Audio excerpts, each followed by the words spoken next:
केशवपुर के छोटे से गांव में एक राधिका नाम की लड़की अपनी माँ शालिनी के साथ रहती थी। राधिका की 3 बहन और एक छोटा भाई भी था। उसकी माँ लोगों के घर में काम करके अपना घर का खर्च चलाया करती थी। लेकिन एक दिन शालिनी की तबीयत बहुत ज्यादा खराब हो जाती है और वो बिस्तर पकड़ लेती है। उस समय उनके घर के हालात बहुत ही खराब हो जाते हैं और उनके घर में खाने पीने तक को कुछ नहीं हो पा रहा था। उनकी कंडीशन दिन प्रतिदिन खराब होती जा रही थी। वहीं दूसरी तरफ शालिनी की दवाई के लिए भी पैसे नहीं बच पा रहे थे। ये सब देखकर राधिका बहुत उदास रहने लगी और ऐसे ही धीरे धीरे दिवाली का समय आ गया था। शालिनी अपनी बेटी राधिका से कहते हुए, बेटी मुझे माफ कर दो, मैं एक अच्छी माँ नहीं बन पाई और तुम्हें सारी खुशियाँ भी नहीं दे पाई। कुछ ही दिनों बाद दिवाली आ जाएगी और मेरे पास तो इतने पैसे भी नहीं है कि तुम्हें घर में अच्छा खाना बनाकर खिला सकूं। माँ,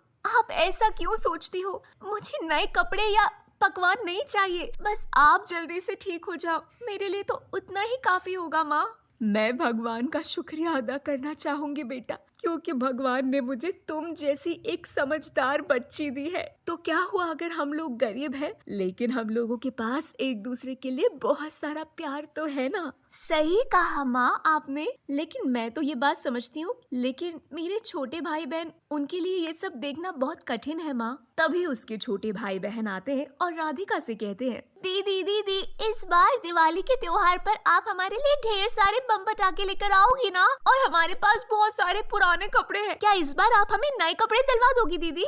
बच्चों, तुम चिंता मत करो, अगर मेरे पास कुछ पैसे आए तो मैं तुम्हारे लिए नए कपड़े और ढेर सारे बम लेकर जरूर आऊंगी। उस दिन के बाद से राधिका रोज लोगों के घर में जाकर अपने लिए काम ढूंढने की कोशिश करती है, लेकिन बेचारे को कोई काम नहीं देता। कुछ ही दिनों में दिवाली का त्योहार भी आ जाता है और चारों तरफ लोगों के घर दियों से सजे हुए थे, लेकिन वहीं राधिका के घर में एक दीपक तक नहीं जल रहा होता और वो त्योहार के दिन ऐसे ही मुंह लटका कर बैठे होती है। ये सब देखकर राधिका सोच में पड़ जाती है और घर से बाहर जाती है, जहाँ पर एक ऋषि मुनि प्यासा जंगल में बेहोश पड़ा था। राधिका तुरंत नदी के किनारे से छोटे से मटके में पानी लेकर आती है और उन्हें पानी पिलाती है। जब ऋषि मुनि को होश आता है तो वो अपनी आंखों के सामने राधिका को देखते हैं।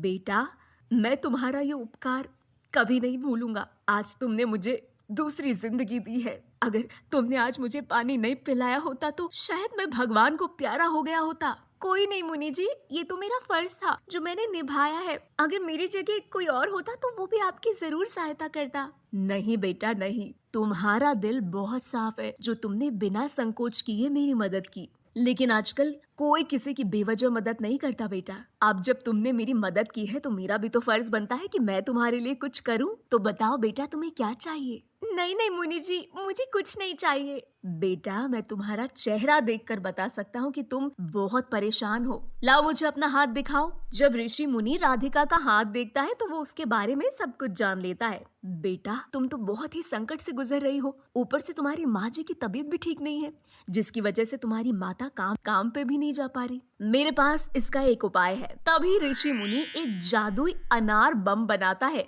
और राधिका को दे देता है। देखो बेटा, ये कोई मामूली अनार नहीं है, ये एक जादुई अनार बम है। जब तुम घर जाओगी ना तो इस अनार बम को अपने घर के अंदर बीचों बीच रखकर जलाना और उसके बाद इस जादुई बम का कमाल देखना। तुम्हारे जितने भी संकट है ना, सब एक एक करके दूर हो जाएंगे और तुम अपनी ये दिवाली कभी नहीं भूल पाओगी। राधिका ऋषि मुनि से वो जादुई अनार बम लेकर घर आ जाती है और फिर उसे अपने घर के अंदर बीचों बीच रखकर जलाने लगती है। जैसे ही अनार बम जलता है, उसके अंदर से बहुत तेज रोशनी निकलती है और उस रोशनी के साथ सोने के सिक्के निकलते हैं। ऐसे ही धीरे धीरे पूरे घर के अंदर उस जादुई अनार बम की वजह से सोने के सिक्के भर जाते हैं। इतने सारे सोने के सिक्के देखकर राधिका और उसकी माँ शालिनी की आंखें फटी की फटी रह जाती हैं। उसके बाद राधिका उस जादुई अनार बम के बारे में अपनी माँ शालिनी को सब कुछ बताती है। सही कहा है, ऊपर वाले के घर में देर है अंधेर नहीं। अगर वो एक रास्ता बंद करता है तो दूसरा रास्ता जरूर खोलता है। उसके बाद शालिनी उन सोने के सिक्कों की मदद से ढेर सारी मिठाइयाँ, अपने छोटे भाई बहनों के लिए नए नए कपड़े, ढेर सारे बम पटाखे लेकर आती है और कुछ पैसा, कुछ खाने पीने का सामान अपने जैसे गरीब लोगों में बांट देती है। उसके बाद वो दिवाली का त्योहार बहुत अच्छे से मनाते हैं।